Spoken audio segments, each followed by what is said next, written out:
Welcome to the Texas Oil and Gas Podcast, the show dedicated to bring you the news from the oil patch deep in the heart of Texas, with your host, Ryan Ray and Josh Shelton.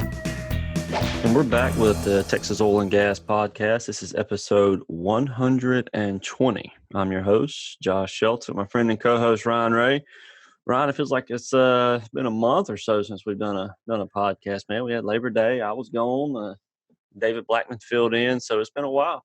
Well, yeah, for you, it probably has been a while, but for, the Cal Ripken and Brett Favre podcasting, it's just another day at the office. But, we did have a lot of stuff that's happened since you've been gone.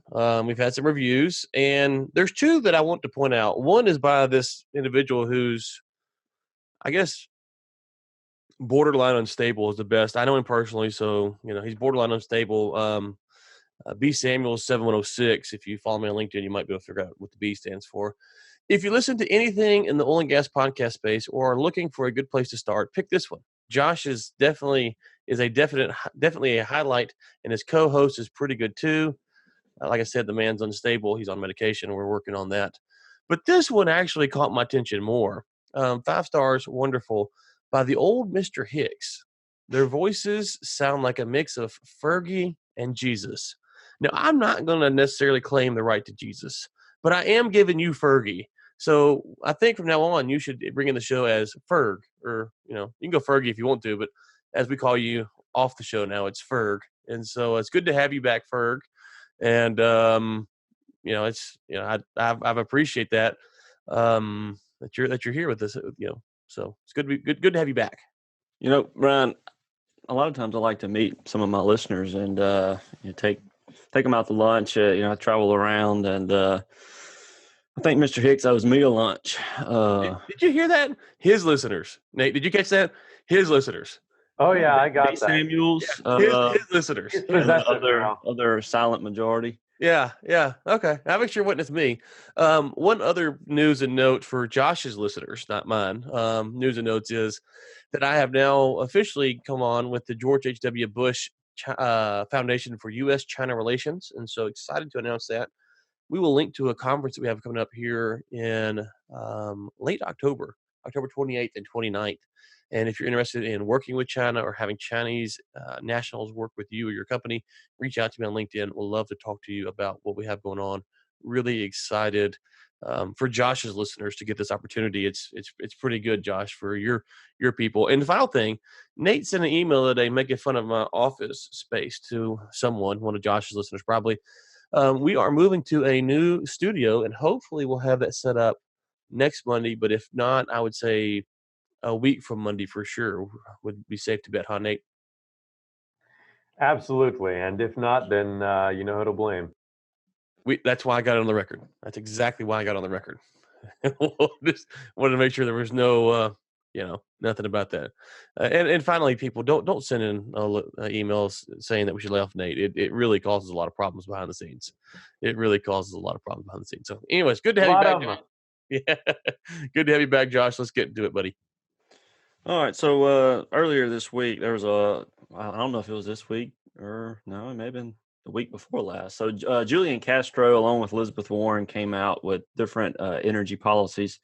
The one we want to talk about today is from an article by Sergio. I don't know if he personally interviewed Julian, but he definitely has some comments from him regarding his views on fracking and energy. And I think he gave a date of 2035, and he wanted hydraulic fracturing to be phased out as a part of a climate plan to get all of its power from renewables by 2035. So interesting article there, and we just wanted to kind of break this down a little bit and talk about it, because this seems to be a huge push on the Democratic platform, and this is actually one of the more moderate views. I mean, surprisingly, this is the more conservative side of the Democratic Party, actually. Well, Josh, when you're in the psych ward, and you're the least crazy, you haven't actually accomplished a lot, and so we got to put it in perspective here. But you are right. It is actually somewhat more realistic compared to the lunacy that we've seen from some of the Democrats. And before we get into this, let's just remind the listeners that Ryan likes to say, I literally hate them all. So if you want me to get on your candidate, please send me something. I will be happy to mock him or her and their idiot. I'm not even smart enough to say the word there. So there we go. They can mock me as well. They're stupid plans. Josh, here's the thing with this. When I went to his website, and we'll link to it for the millions and millions to go read for themselves. He actually starts off with a very valid point.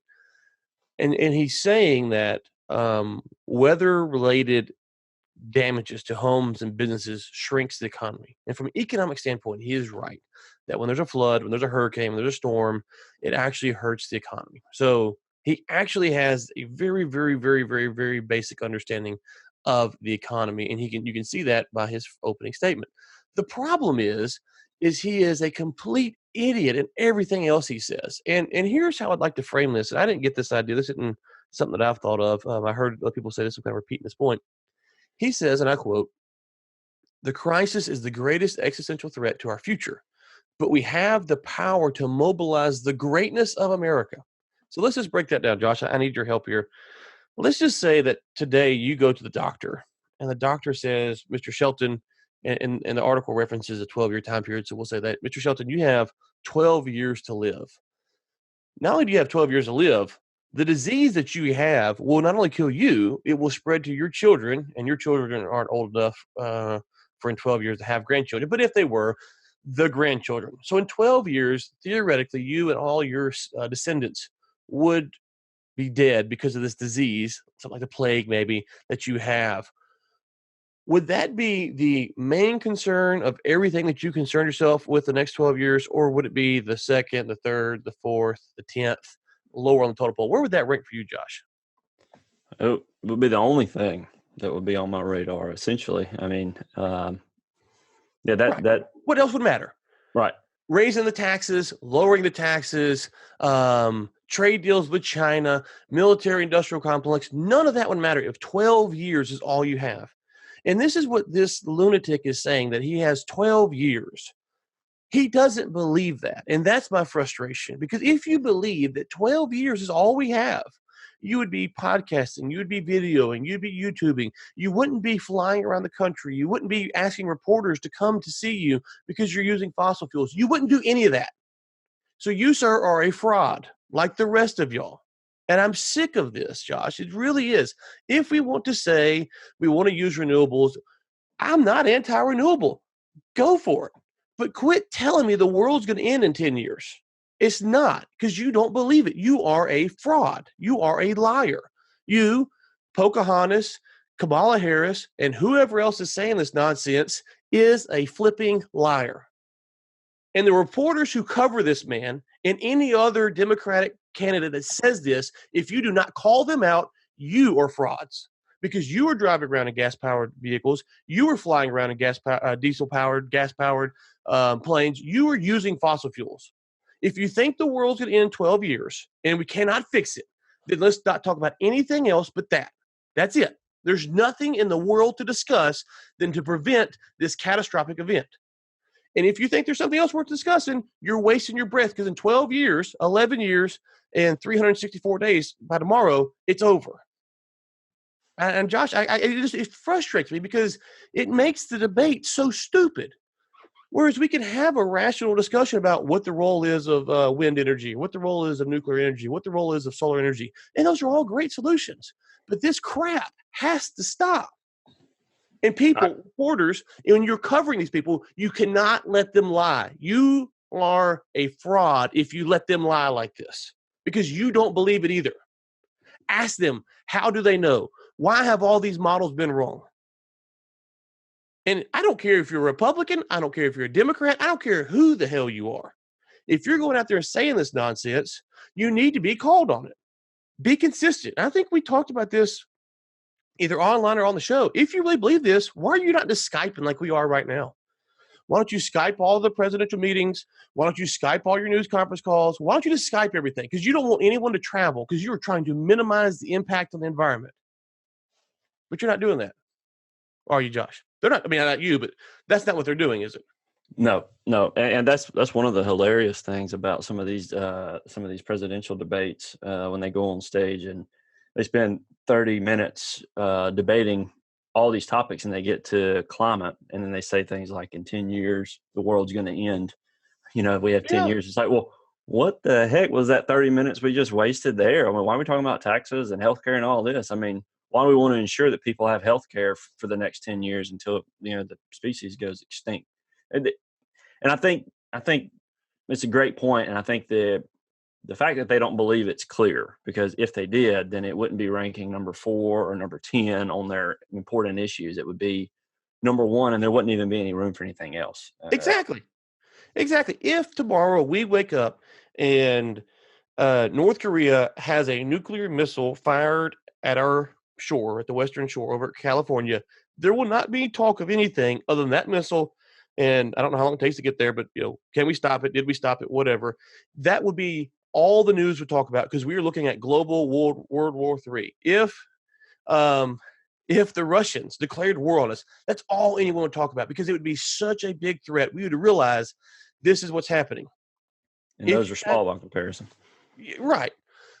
Finally, Castro, dude, you worked for the Secretary of Housing and Urban Development. There is very few things in this world that are more useless than that. I mean, I'm trying to think here. You've got maybe the Department of Education. Oh gosh, the IRS, the Federal Reserve, Indian Affairs. Yeah, I mean, you are the Secretary of HUD, dude. Don't lecture us on what's important or not. You have wasted more of our tax dollars than most people will in their lifetime. Final few things here, Josh. We will link to this because we want the listeners to listen to it, to go read it. Just read through this and go, as Josh and I pointed out, well, okay, A, if it is such a big deal, why are you talking about anything else? We need to be screaming this from the mountaintops. B, this is a quote, together we will direct $10 trillion in federal, state, and local and private investments over the next decade to create 10 million good-paying jobs. Transition away from fossil fuels, build a 100% clean energy economy, and lead the world of the 21st century. 10 trillion. Where is that 10 trillion coming from, Josh? I mean, I'm not very smart. Where's that 10 trillion coming from? Your wallet. My wallet. That's right. So you are not only an idiot, you're a thief, and you're going to use the gun to point it at me and take my money for your crap that you don't believe. I have zero respect for you as a man, as a person, and any other person of power who will use the sword to promulgate this nonsense. So now, if he wants to come on, we'll be nice to him. But he ain't on today, so we're just going to make fun of this bull crap, because it's bull crap. And if you're one of his supporters, you need to share it with him, because the reporters that follow him around, they ain't going to call him on this bull crap. He comes on here, he's going to get a little bit of this action. So I'm sorry, you got me fired up, Josh. Why'd you put this in the show? Man, I love seeing you in politics, man. You don't need coffee, you just need a little bit of politics on a Monday morning. I hate them all. God, if we had some Trump stories, I'd get on him too. I just hate them all. It just drives me crazy, man. It really, really does. And it's because I actually do care about people. I really do. And that's what drives me crazy, is that when you care about people, you actually are concerned about this. Let's just say if we stop fracking on what's election day, November 4th, 5th, whatever it is next year. So then January 3rd, 10th, whatever. Let's say you stop fracking. What happens to the price of oil? Skyrockets. It skyrockets. What happens to the price of consumer goods that are derived from oil? They go up. What happens to your gas? It goes up. Who does that hurt? It hurts the people you say you're trying to protect, which is the middle class and the poor, you buffoons. It's simple economics. I don't graduate college. I'm a buffoon, and I know this. They are liars, they are crooks, and they are cheats. And if you don't like that message, I'm sorry. Go read an economic textbook. Nate's looking at the watch. He's tired of the economics lessons. Let's move on. Dang it, Josh, you got me fired up first thing. Nate's your fault. It's always Nate's fault. God, Nate. All right, so pipelines, new Permian gas pipelines will reduce flaring. So good friend David Blackman put out an article today and basically details a few pipelines that are going to be coming on in the next 12 to 18 months. I mean, it's pretty big ones. So we all know flaring has been up tremendously in around Midland, Permian Basin. And in the next 12 to 18 months, we have the Gulf Coast Express Pipeline.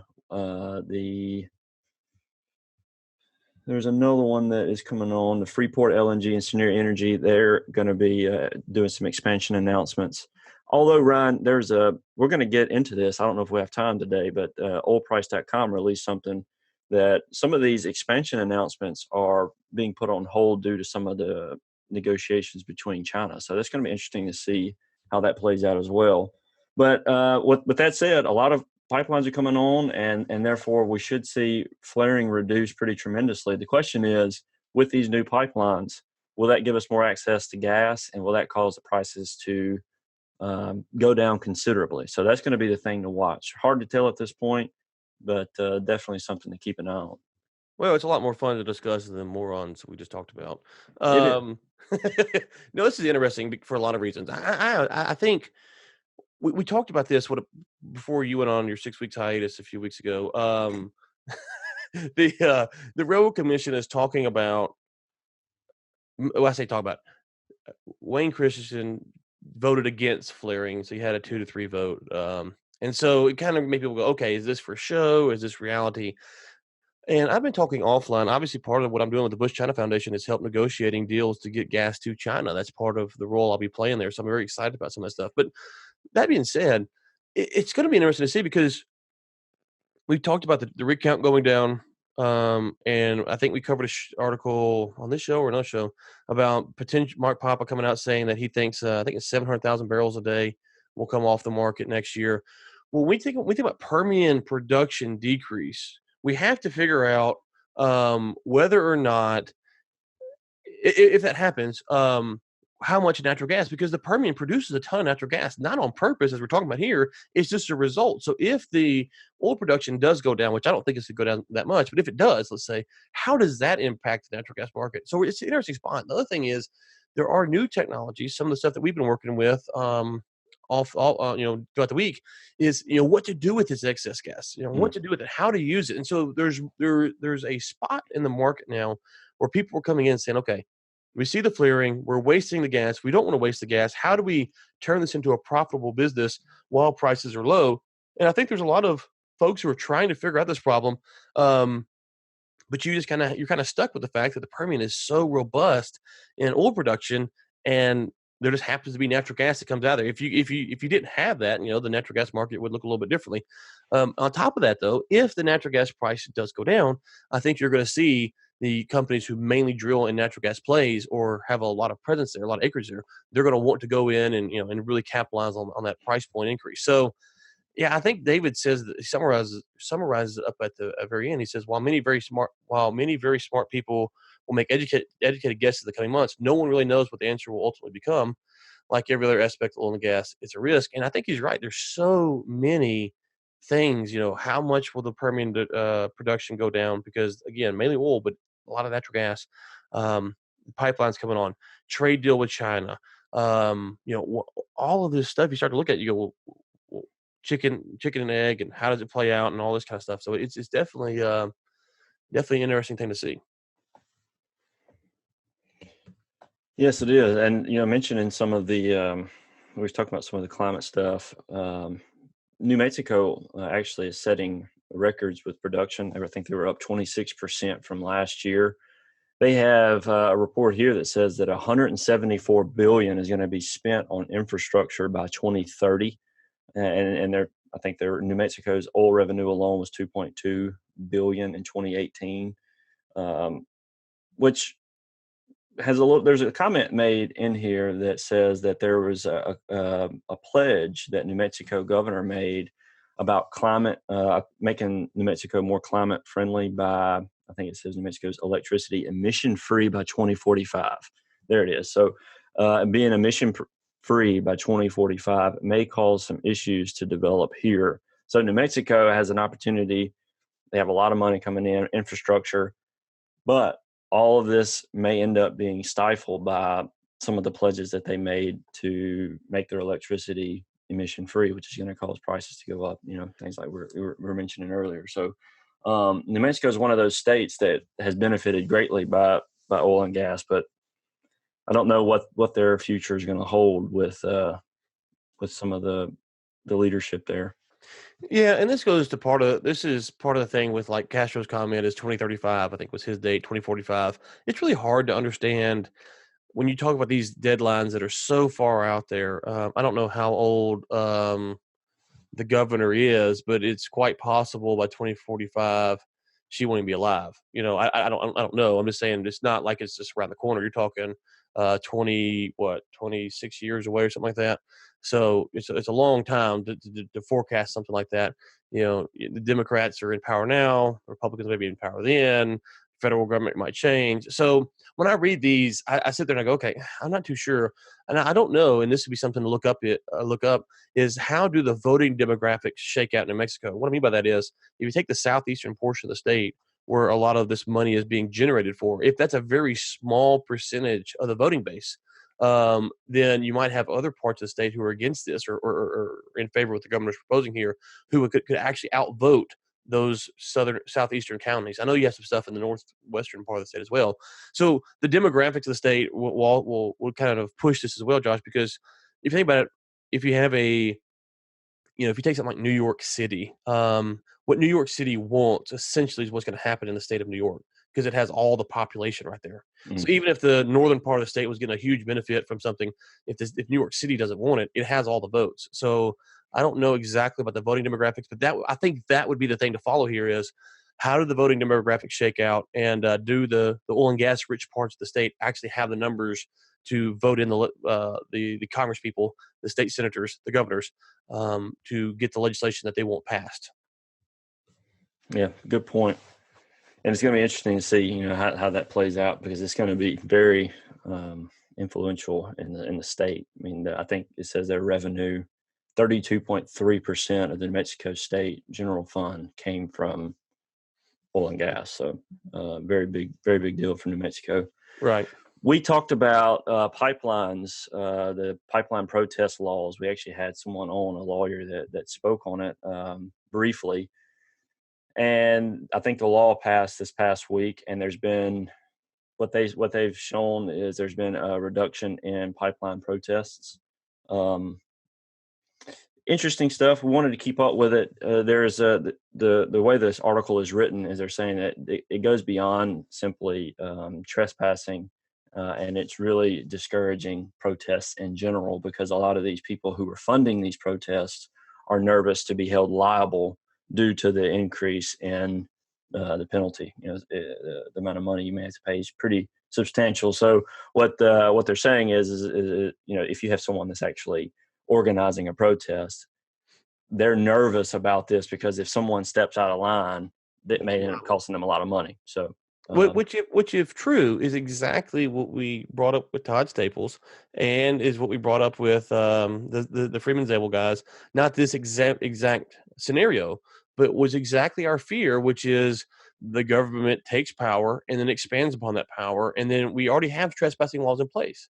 And I don't know who it was, but one of them said, "Well, those laws weren't really working." It's like, well, right, just enforce that law. I mean, again, I'm not very smart, but just enforce the trespassing law should work. Instead, we have new laws, and these laws, the courts will obviously determine how this actually shakes out. But if what they're saying here is true, and it may or may not be, it is, because if you have if you want to protest, as much as I hate what Castro is saying, I fully support the right of people to go out there and protest within the legal bounds of a protest. You can't trespass, you can't get on someone else's property, but if you want to go out there and protest within legal bounds, please go do that. That is your right as an American citizen, and I support the concept of the protest, not maybe what you're protesting, but the concept. And so what we were afraid of, which was, hey, people go out and protest, and then there's a pipeline right of ways, especially, there's maybe not a defined boundary, and people get arrested, and they shouldn't have been. Well, now if you, Josh Shelton, lobby against pipelines, goes out and wants to send out 30 protesters to protest this pipeline, and then one cat gets out there and acts crazy. Well, next thing you know, if this report's correct, and we'll have to find out more about this, is Josh Shelton ends up paying a $500,000 fine for that, and that's terrible. If that's true, that is terrible, because, folks, again, we're not pretty pro oil and gas. I think my opening statement made that clear. However, While today it could be pipelines, tomorrow it could be the issue that's important to you, where you're being censored against on this. So, but yeah, maybe we should get back on, the Zabel folks or Staples or someone to comment on this, because it could be, overselling it, Josh, or maybe it is true. I don't know, but if it is true, it would be a scary precedent to set. Well, Ryan, we don't have time to go over. I pulled up 4 geopolitical trends to watch in 2019. It's an exclusive report from oilprice.com. I'm going to link to it in the show notes. It's got some interesting stuff about some of the things that China is trying to develop right now, as well as some comments on the trade war in regards to LNG. Interesting read if any listeners want to take a look at it. Any of my listeners, especially. We have three reports I wanted to go over for the Texas Roundup. The first one was a Japanese company is preparing to drill INPEX in the Eagle Ford. So INPEX, a Japanese company, is preparing to drill in the Eagle Ford. Some more information here. This is Sergio's Drilling Down articles. Be sure to check that out. Concho, they're selling some Permian assets to Spur Energy. Now, if you don't know who Spur Energy is, some of the people who were involved in Wild Horse, they sold to Chesapeake, and they developed Spur Energy, who just acquired $925 million, some Concho assets that were on the New Mexico. Now, Concho did retain a lot of their stuff in the Delaware Basin, but they did offload quite a bit of other New Mexico assets. And last but not least, we've heard some talks about fracking and earthquakes. So another article came out. This was September the 3rd when this came out. I just wanted to mention it because we've heard a good deal about that in New Mexico. We've heard that some folks are moving, a little further west to offset some of this. But this article cites a couple of studies, one done in 2017 and go all the way back to like 1970, that are 1966 actually, that are reporting increased seismic activity due to SWDs. So all I'm doing here is just making note that it's something that's continuing to be discussed, and I really just want to know how this is going to be used, because I don't see anything definitive. I mean, they say that they have found some causal relationships, but they haven't cited anything in this article or anything that I've seen to show how SWDs are increasing seismic activity. And I'm just wanting to see, some more substantive stuff come out of that. So just mentioning here in passing. And with that, Ron, go ahead. Yeah, I'll just say, and let's, before we get on Joe Dancy, let's put out to listeners, folks like Castro, Warren. How do you think we should respond to them? Because the problem is that if you try to take a balanced approach, what they're saying is so extreme and so crazy that you can't really take a balanced approach. But on the flip side, we want to be open to have discussions. But so I'm curious how the listeners would deal with what they're saying, because to me, it is a topic that is, as maybe you caught on, a little bit frustrating. All right, we have our guest, Joe Dancy, now with SMU. He's back on the show with us. Joe, we've been looking forward to this for quite a while, man. How are things going? Hey, been going really good. I've been traveling a bit, been up to North Dakota to see some Bakken wells, been to Denver to talk to lease analysts, been to Oklahoma City to teach a week-long course to a bunch of students there in Oklahoma City, and back in Dallas for the fall semester with SMU, our McGuire Institute Energy Institute. It's been a lot of fun. I've got a lot of stuff going on. Yeah, I saw you post real quick. Let's kind of take a snap to the LinkedIn. We'll link to your LinkedIn profile. You posted a video of some Bakken crude oil. I guess it was an experiment you were doing a few weeks ago or months ago. Just out of curiosity, we'll link to your profile so people go see that. But what was the genesis of that experiment, and kind of walk people through what was going on there?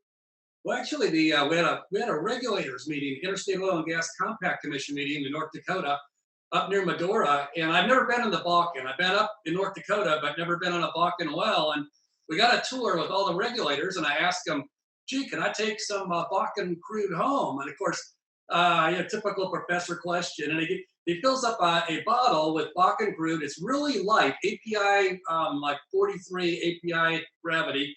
which the typical Texas crude apparently is around 30. It's a little, the conventional crude is a little thicker. And my question is, Ryan, I've seen the cars when they derail catch fire and they look like they're gasoline. And so it's like, gosh, could this catch fire? And of course I go out in the driveway and I take a Starbucks cup and put it upside down, put like, a half ounce in there. And I had no clue whether it would go up or not. And it went up like gasoline. And of course, then I get all the LinkedIn comments that, oh, it's great that, you're showing those Starbucks folks what you think of their coffee. And then I can also get the safety guys in the oil company.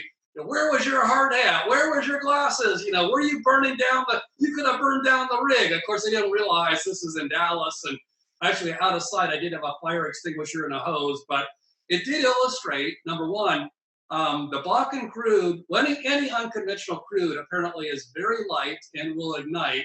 And so is a bigger safety hazard than maybe the typical conventional crude. And I showed that to my students last week, and they loved it too. They thought it was really pretty cool. And of course, it's better I did it in my driveway than in a classroom at SMU and created a panic. Right. So, Joe, help us understand where the market is right now. We've got a lot of mixed signals coming in. The price has stayed in the 50 range for most part of the year. But if you look at quarterly earnings and stuff like that, there's a lot of fear. What's going to happen with some of these small size companies? Can they survive this environment? Do they need a price to get up into the $60, $70 range? What are you hearing out there that I know for a while you were kind of posting a lot of reports on LinkedIn saying, hey, this is kind of where things are at, but just general 30,000 foot view, what are you hearing in the market as for how companies are doing? Will they be able to survive? It's not low prices, but it's not great prices either. Yeah, it's actually the prices are pretty darn good. I didn't realize how much from the first of the year to present. I don't have the chart in front of me. I mean, we're looking $10 or $15 higher now than it was on January 1st, which is pretty incredible. Of course, natural gas prices are just absolutely decimated. But the interesting thing is, Ryan, if you look at the your discounted cash flow models, and we deal with a bunch of people in the industry, especially out of Houston, that do the financial stuff, and they've said they've never seen in their 20 or 30-year careers discounted cash flow models undervaluing the energy sector as much as it has. And so the implication is most of the Wall Street folks figure that you can just drill oil anywhere and you're going to get thousands of barrels, running out of the well that will, kill supply. And so you're going to have weak prices going forward. I will say, from what I've heard and what I've seen, just talking to these experts, and Raymond James actually had a report out recently in the last couple of weeks showing how the well productivity has really flattened out the last 6 months, as well as just well production. And so, when Wall Street looks at that, and their hypothesis is, we've gotten so good at fracking wells, we're putting in so much sand, we're putting in so much water that it's doing such a good job, it's pressure depleting the reservoir.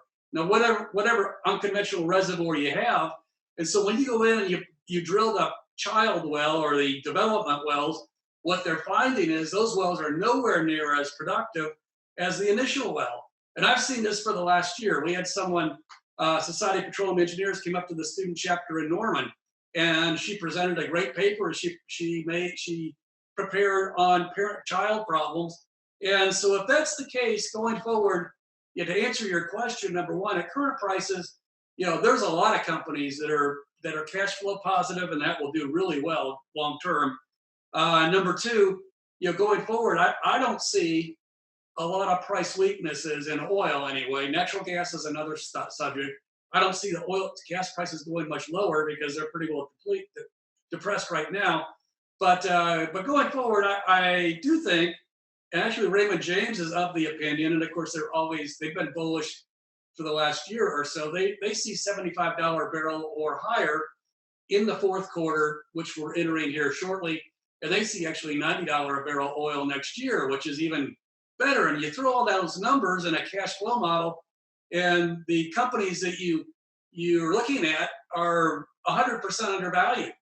And actually, one of the people I deal with periodically out of Houston, he has these discounted cash flow models. His average portfolio, he has 16 companies in his large, he calls it the Sweet 16.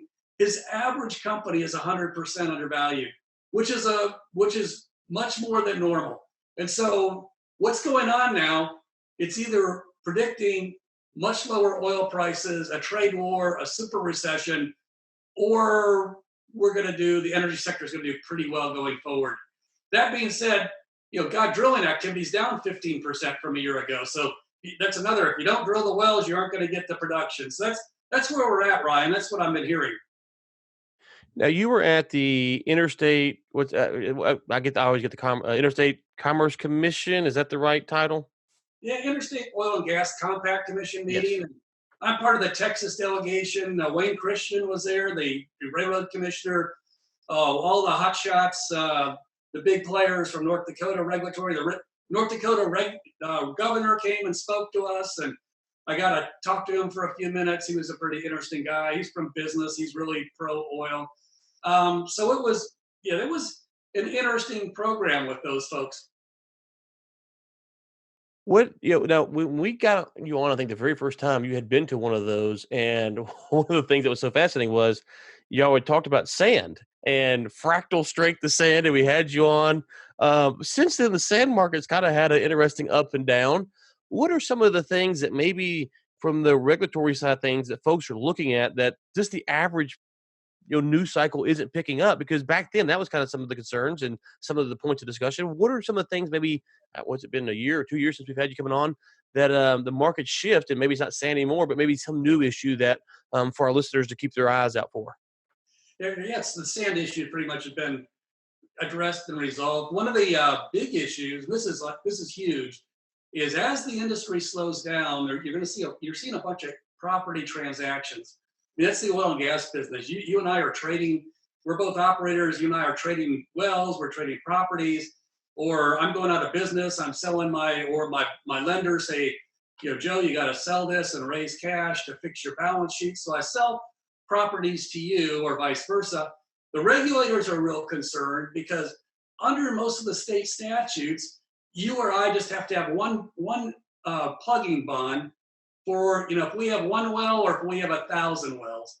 And so what's happened is I have a $100,000 plugging bond, and you transfer me, 50 wells. And if I go out of business, I may have 50 wells to plug, and it's going to cost more than $100,000.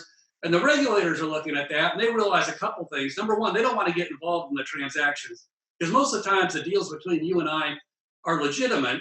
But in some cases, they're concerned that if I'm bankrupt and are just unloading these wells that need to be plugged and realize I'm not going to plug them, they're concerned that the taxpayer is going to get stuck with plugging a bunch of wells. And this happened in Pennsylvania about a year ago, where a company went bankrupt and they had like 1,400 wells and couldn't plug them or operate them. A guy got a company in Wyoming, had a bunch of coal bed methane wells, and the state of Wyoming got stuck with like $10 or $20 million of plugging liability. So they're concerned. But the other thing is they don't want to jump in and stop a transaction. So they're in a world of hurt where on one hand they want to protect the public, on the other hand they don't want to get involved in private property transactions. And the bonding companies, for the most part, to get a plugging bond, it's getting harder and harder because most of the banks and most of the lending folks, they realize the liability there, and you get past $100,000, and to get one, it's going to get expensive, and they aren't going to want to write it. So that was one of their big concerns is the plugging bond issue. What about the flaring issue? We talked about that a little bit before you came on. Obviously in Texas, we saw the Railroad Commission come out for the first time in a long time, and finally had a 2-1 vote in favor of keeping the flaring permits going on. They've been doing it 3-0 for so long that it's kind of become, almost as if it's not even a regulatory issue. Where are the discussions about that, or are there discussions at these meetings about what to do with flaring, and where do you think personally we're going to be a year from now on the flaring issue? Oh, that's a good question. That was the other issue that came up, is flaring. That's been going on, like you say, for a while now. I was very impressed. They took all the regulators out. They have a near Medora in western North Dakota. There's a new, it's relatively new. It was built about 5 years ago. Natural gas liquids plant where they actually are stripping the liquids out of the natural gas, which is great. And then they take the pipeline residue gas and ship it to market. where historically that stuff would have been flared. And what they're doing, it was really interesting. We also got to see the Freiburg rail terminal, and they actually take not only crude oil that they're shipping out there by rail, but they also take natural gas liquids, and they ship out propane, I think you call it Y grade, and a couple others in actual rail cars. And the regulators are still pushing for a reduction in flaring. And in North Dakota, we've seen a substantial decrease in flaring. And in Texas, unfortunately, as we build out the pipelines, you're going to see a reduction of flaring. But it actually came up talking to some regulators sort of in the bar. They said, industry might be better off, even though they don't have to, just shutting in some of these wells, because the publicity from flaring is so bad. Because you see that, you can drive and you can see it for miles in both Texas and in North Dakota. And they said for the 2% or the 5% of gas that's getting flared, it might be better just to shut in the oil well, because otherwise the public perception of the industry is so bad. But it is being addressed. And it is interesting at the Freiburg oil terminal, you'll love this, one of the biggest markets for propane and butane is Mexico. They're shipping this stuff in Mexico. And as they said, Joe, it's interesting. We don't have a problem now in August, but when it gets January and it's 30 below here, we don't fill the cars completely up, because it goes down to Mexico City. And in Mexico City, it's 85 degrees. And you have, the stuff will be flowing out of the car or through the pop-off valve. So they go, we have to figure out the temperatures. He goes, some of the Mexican folks, they want to odorize, because we'll odorize the gas right here in North Dakota before we put it on the rail, or they can odorize it down there. So it's an interesting market. But they said we can ship, because that's a huge market for natural gas liquids, is Mexico. And I was glad to hear it, because it's, is any gas that you can sell outside the United States is incremental market that we really need to keep the prices a little more robust. Sure. Final question I have for you is, and I'm not sure if this is being addressed or not, but I'm just curious from an insider's perspective. Depending on what day you wake up, depending on what President Trump's saying about tariffs and international regulations and trade wars and whatnot, on the state level, are they following what the president's doing and try to make sure that their policies are in play? Because you talk about sending stuff to Mexico. Obviously, there's some balancing act with what's going on with Mexico historically. I know they announced some new anti-dumping tariffs on the Mexican steel here recently. Are these regulators at all focused on what's happened at the federal level, or are they kind of separate themselves and really trying to stay to state and local issues only? I think from what I can tell, they're pretty much trying to stay state and local issues only. And part of the problem is at the federal level, it's difficult to track, number one, and number two, to implement that on a local basis is difficult. But the same issues, with flaring, with regard to export, with regard to water rights is another emerging issue, with regard to environmental issues with regard to wells that have not been plugged or need to be plugged.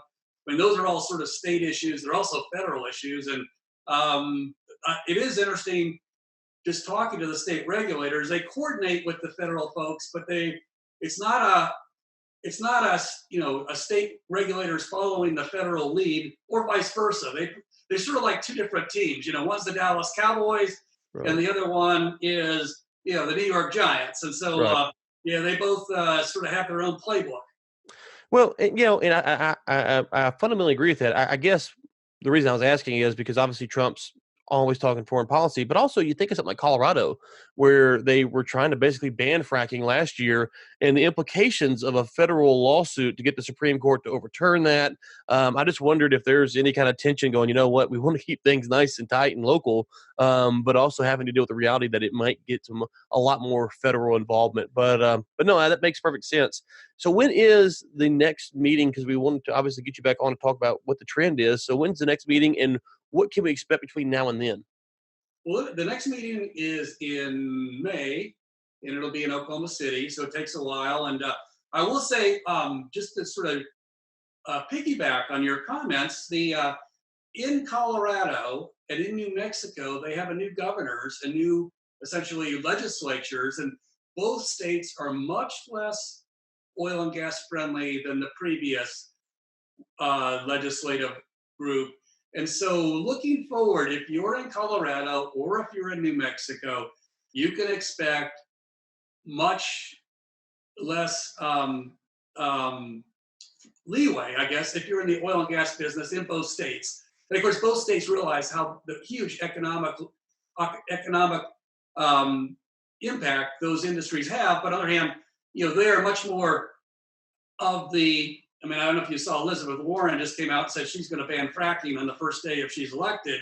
And the governors of those states in New Mexico and Colorado sort of have adopted, not quite that far, but sort of that same attitude that oil and gas is a danger and is maybe bad versus being a benefit.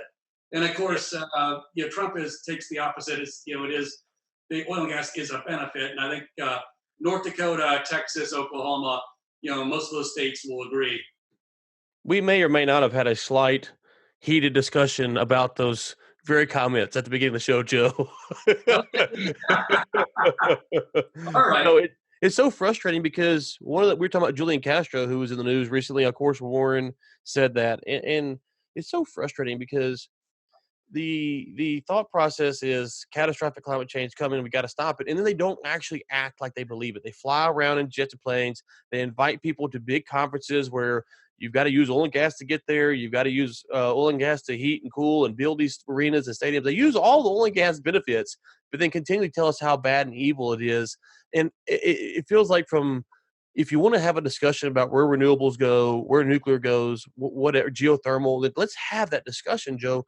But man, it gets old when you're told that, hey, in 12 years, we're going to end this thing. The world's going to end. But then we act as if it's not even a reality. And then on top of that, if we stop fracking on January, whatever it is next year for Elizabeth Warren, it actually hurts the middle income and poor people of our society because oil prices go up, cost of plastics go up, cost of gasoline and diesel goes up. And so for me, it's something that I've gotten to where I take pretty personal because if you actually care about people, these policies are very detrimental to the working class of our economy. Actually, a very good point. Alex Epstein, who wrote The Moral Case for Fossil Fuels, I had him in my class. He Skyped in about 6 months ago. He made that exact point to my students who had never heard it before. It's like, if you're restricting fossil fuels and going to make them much more expensive, the people you are going to hurt the most are the poor and the disadvantaged people in society, because they can't afford to pay another $1 per gallon for natural gas. They can't afford to cool their house or heat their house. And so the politicians who are trying to make us go renewable and entirely green and have everything cost 5 times as much to reduce demands are actually doing a large portion of this country a major disservice. And it was a real good. Alex made a great argument. You just made the same argument, and I probably got it from him. 100%. Yeah, I've definitely got some of my stuff from him and other people that are a lot smarter than me. It just seems pretty simple that if you think the world's good in 12 years, quit flying all over on your private jets and inviting the thousands to come out and see you using oil and gas and fossil fuels. Joe, it was great to have you on. You are at the McGuire School of Energy at SMU, and which is not too far from where we're sitting at right now. What do you got going on there, and where else can people connect with you and find out more about what you got going on? Well, actually, the classes at SMU are all undergraduate. They have a new MBA program. They have a new class for me to teach dealing with actually energy finance. So it'll be interesting to do. If they want to connect, maybe LinkedIn is probably the best place to connect because, as you know, I have like 37,000 followers, and I post all sorts of stuff on energy history, energy developments, reports, links to your show, links to other shows. And if you're in the energy, and it started, about 5 or 6 years ago, a number of students started sending me stuff to post that are out in industry. And these are students that have, graduated 20 years ago. So some of the stuff they sent me, Ryan, was really good stuff. And of course, it's good for their firms. It's good for me. And it keeps you on the cutting edge of all this. And this is an exciting industry. I mean, if you can't get excited about the energy industry, there's not a heck of a lot you're going to get excited about. You are definitely one of the best follows on LinkedIn. I think that's how we got connected way back when. And one of our best guests. So we appreciate you coming on again. Nate will link to your profile in the show notes. Thank you for coming on. And we had a little technical difficulty. Got that worked out. And so we appreciate your time today, Joe. All right, Ryan. Have a good one. Thanks a lot. Thanks, sir. Thanks, Joe. Well, thanks again for Joe Dancy with SMU, Associate Director of the McGuire Energy Institute. Really appreciate him coming on. Great insights into some of the things discussed up in North Dakota. And, Ryan, I wasn't aware, to be honest, that North Dakota was more aligned with Texas and Oklahoma, and that Colorado and New Mexico shared some of that leadership, based on the articles that we just looked at with some of the things we said about New Mexico. And then what we know about Colorado, it does make sense. It lines up. But you would just think New Mexico would be closer to Texas than North Dakota. You just would kind of think that just because North Dakota, just geographically, you go, well, North Dakota is closer to Canada, Texas and New Mexico are closer. You would just kind of think that. But also New Mexico is adjacent to Colorado, so you have probably a lot of influence coming in from there as well. And like I said earlier, I think Nate actually pulled some numbers for us. He said, this is from Nate. I don't know where he got this from. He said there are 3 voting districts, 2 wildly blue, 1 wildly red. Blue districts have Santa Fe, Albuquerque, outnumbering the Republicans. 46 of the 70 state representatives in the legislature are Dems from Northern District. That's New Mexico kind of at a high-level voting trends. Thank you for that, Nate.